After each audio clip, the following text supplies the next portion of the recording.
काळजी करू नका, हाय नव तुझा बाप. एवढा शब्द लय मोठा आहे बरं तुमच्यासाठी, हाय नव तुझा बाप. अरे करल ना काय करायचं ते, तू काय काळजी करती?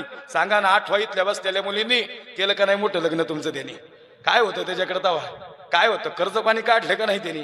चिरा पडल्या का नाही त्याच्या पायाला? हे अंतकरण दाटून आलं, लय मोठा विवाह केला.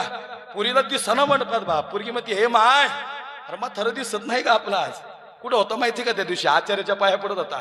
आचार्य साहेब, 4 चौघात पैसे मागू नका बरं का, लय कष्टाने विवाह उभा केलाय, पाहुणा रावळा परत नाराज होईल, लोक नावच ठेवायला येत. पोरगी म्हणती, बाबा अरे ते कशाला आचार्याच्या पाया पडताय? आईला विचारले, हे आई, त्याच्या आधी विचारणार ज्यावेळेस आईला, सांग ना माझा बाप कुठे? माय म्हणती, नाही जेवलं तुझं म्हातारं. तुला माहिती का, ज्या दिवशी तुला पाहुणं बघायला आला, खरे का सांगाय, त्या दिवशी लय खुश होतं म्हातारं. हा, असं लगबग झाली ती जीवाची, त्याच्या अंतकरण दाटून आलं होतं. लोकाला म्हणतो, बघ गडगंजे जावाई लय श्रीमंत, 4-5 गाड्या घेऊन आल्यात, मोठ्या गाड्या, सगळे जावायचे, गोरा पान द्या.